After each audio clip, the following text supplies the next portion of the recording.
New technologies are often inspired by Mother Nature, the greatest inventor of them all. What's that stuck to my dog?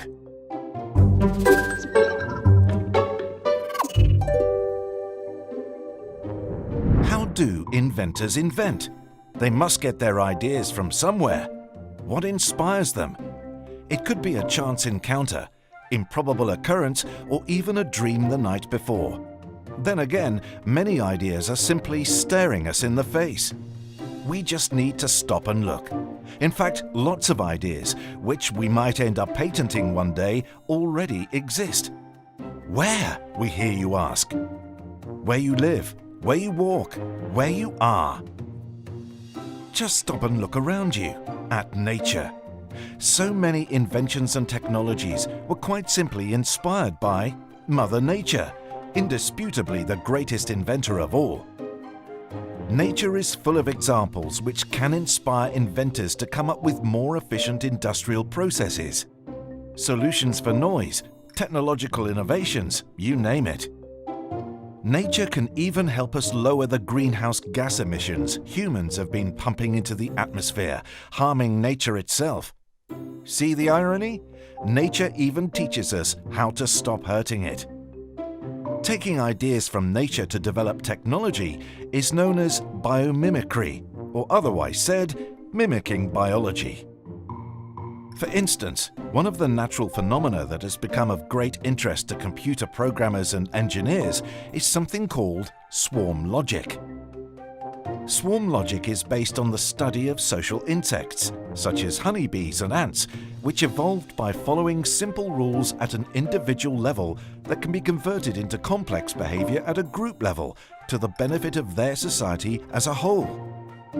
One example of a technology inspired by bees is N-Cycle, a system which uses feedback from thermostats to alter the general heating, ventilation and air conditioning HVAC systems in buildings. It works in the same way that honeybees communicate and coordinate with each other, using simple rules governing individual interactions to build their hives and keep their colony fed.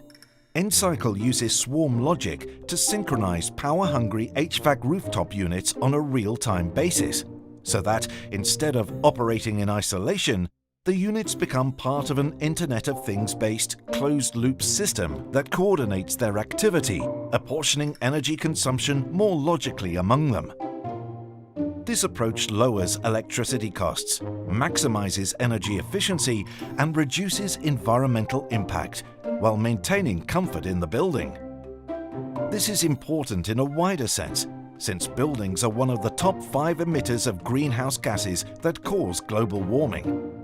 Anything we can do to reduce emissions from buildings will have a positive effect on the environment, as well as saving on energy bills. So, swarm logic is of great interest to power operators in general. Now that more and more smart meters have been installed in industry, businesses and homes, the capacity for feeding information back to the central grid is enormous. Large, centralized power stations may become a thing of the past, as feedback about usage and pricing drive the development of distributed and diverse energy systems based on smaller producers, using renewable energy generators and storage systems. And the effect swarm logic could have on other applications is not lost on engineers across the technology spectrum. By just adding a little bit more intelligence to Wi-Fi products, networks in the 5G era will become self-organizing, adjusting small cell coverage to keep data rates high in dense usage environments, such as cities like New York, Beijing or London, or even your own home. Let's take a look at another amazing example in biomimicry. George de Mestral was out walking his dog, a sprightly pointer, in the woods by Lake Geneva, when he saw that the dog's fur was covered with the seeds of the burdock plant. Curious to know how burrs from the plant had stuck to the dog and his own clothing, when he got home, George put them under a microscope and looked closely at the hook system the seeds used to hitchhike on passing animals for dispersing. George realized that the burdock's gripping device was more reliable than zips, which frequently jammed, and that the same approach could be used to join other things together. After years of investigating the burr's properties, George translated its fixing and fastening functions into textiles, creating what we now know as the hook and loop. He named his revolutionary invention by amalgamating the French words velours, velvet, and crochet, hook, hence creating the brands known as Velcro. Today, there are tens of thousands of Velcro products, in anything from clothing and shoes to blood pressure armbands and artificial turf for football pitches. Even the first man on the moon, Neil Armstrong's spacesuit, was stuck together with Velcro, all based on a technology inspired by nature, the burdock burr's sticking properties. Another brilliant inventor to take his lead from nature was the Japanese engineer Eiji Nakatsu, who also happened to be a birdwatcher. Dr. Nakatsu was Director of Technical Development at JR West, the company that created the bullet train that is the foundation of the Japanese railway system, used to transport about 64 million people every day. Dr. Nakatsu and his team were testing the design of the train in the early 1990s. The aim was to allow passengers to travel from Shin Osaka to Hakata in about 2 hours and 20 minutes, which would require speeds of 350 kilometers per hour. But in the early stages, such a fast train created a lot of noise, vibration and pressure waves, especially as it raced through tunnels. It caused a loud booming sound as it left the tunnel, due to a cushion of air that built up in front of the train at high speed. The noise woke people up at night and frightened wildlife. Sat on a riverbank one day, Dr. Nakatsu watched a kingfisher diving down through the air and into the water. It intrigued Dr. Nakatsu how the bird created so little splash or noise. I wonder if I could apply this principle to the shape of the front of the bullet train. So he had his team model the front of the train on the kingfisher's beak. And sure enough, when they tested the new model, it moved through tunnels without creating a boom. The new design also saved 10 to 15% on energy because it was more aerodynamic. This wasn't the only idea from the animal world that Dr. Nakatsu and his team used to quieten the train.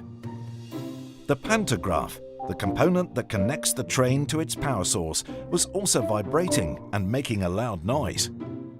Now, an owl has many feathers to absorb its fluttering sounds, and its primary feathers have jagged edges to minimize the vortex generated by movement, all useful for silent hunting at night.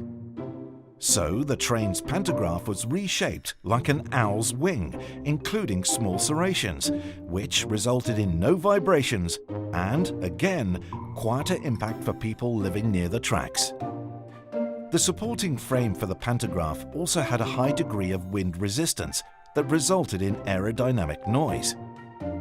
Studying the Adelie penguin, whose body is shaped like a spindle to allow it to move effortlessly through water to catch fish, they redesigned the pantograph's supporting shaft like a penguin's body to lower its wind resistance. Every year, thousands of Japanese die in car accidents.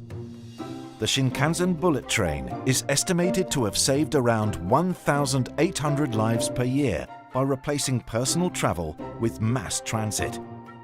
Railway travel also produces the lowest amount of greenhouse gases per passenger compared to travel by automobile, airplane or bus. Here we are again, Mother Nature showing humans how to save themselves and the planet with ideas of her own.